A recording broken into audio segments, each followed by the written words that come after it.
জুলাই আগস্টের গণ অভ্যুত্থানের সময় আশুলিয়ায় ৫ মরদেহের সঙ্গে জীবিত একজনকে পোড়ানো সহ ৭ জনকে হত্যা মামলায় আন্তর্জাতিক অপরাধ ট্রাইব্যুনাল ২ অভিযোগ গঠন করা হয়েছে। এ বিষয়ে বিস্তারিত জানতে সরাসরি যুক্ত হচ্ছি সহকর্মী জাভেদ আক্তারের সঙ্গে। জাভেদ আক্তার, আপনি তো আন্তর্জাতিক অপরাধ ট্রাইব্যুনাল আছেন, সেখান থেকে এই বিষয়ে আমাদের বিস্তারিত জানাবেন।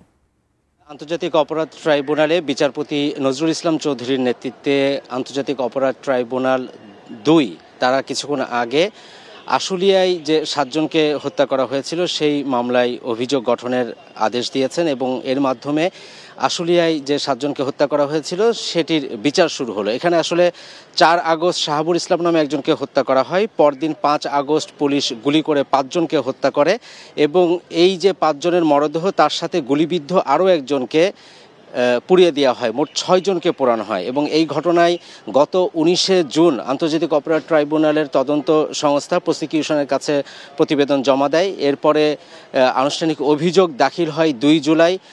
এটি ৬ এবং ৭ আগস্ট এই ২ দিন রাষ্ট্রপক্ষের পক্ষ থেকে আসামিদের বিরুদ্ধে অভিযোগ গঠনের আর্জি জানিয়ে শুনানি হয়েছে এবং পরবর্তীতে ১৩ই আগস্ট আসামি পক্ষের আইনজীবী যারা গ্রেপ্তার আছেন তাদের আইনজীবী এবং যারা পলাতক আছেন তাদের পক্ষে রাষ্ট্রনিযুক্ত যে আইনজীবী তাদের শুনানি শেষ হয়েছে এবং তারা অব্যাহতির আবেদন করেছিলেন এবং অব্যাহতির পক্ষে তারা শুনানি করেন। আজকে তাদের যে ডিসচার্জ পিটিশন বা অব্যাহতির যে আবেদন সেটিকে খারিজ করে দিয়ে এই ১৬ আসামির বিরুদ্ধে অভিযোগ গঠন হলো এবং এর মাধ্যমেই আশুলিয়ায় যে ৭ জনকে হত্যা সেটির বিচার শুরু হলো। এখানে ১৬ জন আসামির ভিতরে একজন আছেন সাইফুল ইসলাম, তিনি সাভারের স্থানীয় এমপি ছিলেন।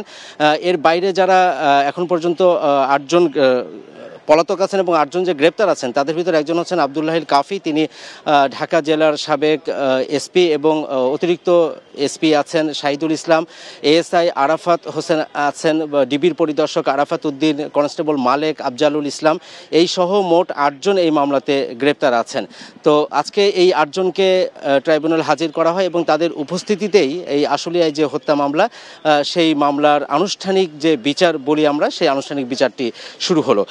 তা নিয়ে আরেকটি প্রসঙ্গে একটু কথা বলতে চাই, সেটি হচ্ছে আপনি জানেন যে মাওলানা দেলোয়ার হোসেন সাইদি তার বিরুদ্ধে এই ট্রাইব্যুনালে ৭১-এর মানবতা বিরোধী অপরাধের বিচার হয়েছিল এবং তিনি যাবজ্জীবনপ্রাপ্ত একজন সাজাপ্রাপ্ত আসামি ছিলেন। পরবর্তীতে তিনি অসুস্থ হয়ে মারা যান এবং তার পক্ষে সুখরঞ্জন বালি নামে একজন হিন্দু ভদ্রলোক তিনি ট্রাইব্যুনালে সাক্ষ্য দিতে এসেছিলেন সে সময় এবং এরপরে তিনি অপহরণের শিকার হন এবং তিনি আজকে কাকতালীয়ভাবে তিনি আদালতে এসেছেন। এসে এখানে তিনি একটি অভিযোগ দায়ের করেছেন, তাকে অপহরণ, গুম, তাকে আটকে রেখে নির্যাতন। সেখানে আমরা দেখতে পাচ্ছি যে তিনি সাবেক প্রধানমন্ত্রী শেখ হাসিনা, সাবেক প্রধান বিচারপতি সুরেন্দ্র কুমার সিনহা, সাবেক চেয়ারম্যান আন্তর্জাতিক অপরাধ ট্রাইব্যুনালের বিচারপতি নিজামুল হক নাসিম, সাবেক আইনমন্ত্রী শফিক আহমেদ, কামরুল ইসলাম আইন প্রতিমন্ত্রী ছিলেন, বিচারপতি এটিএম ফজলে কবির, হেলাল উদ্দিন সহ সৈয়দ হায়দার আলী সাবেক চিফ প্রসিকিউটর আন্তর্জাতিক অপরাধ ট্রাইব্যুনালের, এরকম সহ উনি মোট ৩২ জনকে আসামি করে আন্তর্জাতিক অপরাধ ট্রাইব্যুনালে এটি অভিযোগ কিছুক্ষণ আগে তিনি দায়ের করেছেন এবং তিনি কিছুক্ষণ আগে কথাও বলছিলেন। তিনি সেই সময়কার বর্ণনাগুলো দিচ্ছিলেন যে কিভাবে তাকে এখান থেকে অপহরণ করা হয়েছে, সাদা পোশাকধারী পুলিশ তারা গাড়িতে করে কিভাবে তাকে নিয়ে যায়, কোথায় রাখে এবং তিনি ভারতে যে ওখানে কারাগারে আটক ছিলেন সেই বিষয়গুলো তিনি তুলে ধরেছেন। তিনি একটু অসুস্থ, অত বিস্তারিত হয়তো বিস্তারিত বলতে পারছেন না, কিন্তু যতটুকু আমরা বুঝতে পেরেছি যে তিনি এই মামলাতে এইখানে এই অভিযোগে তিনি যাদেরকে অভিযুক্ত করেছেন তাদের সবার বিচার চেয়েছেন এবং এটি তদন্ত সংস্থা হয়তো কিছুদিন পরেই তারা এটি তদন্ত শুরু করবে। আরেকটি বিষয় বলেই শেষ করি, সেটি হচ্ছে চাংখারপুলে শহীদ আনাস এবং ৭ম শ্রেণীর ছাত্র শেখ মেহেদি হাসান জুনাইদ সহ ৬ জনকে হত্যা মামলার যে সাক্ষ্য গ্রহণ সেটি আজকে ৪র্থ দিনের সাক্ষ্য গ্রহণ কিছুক্ষণ আগে শুরু হয়েছে।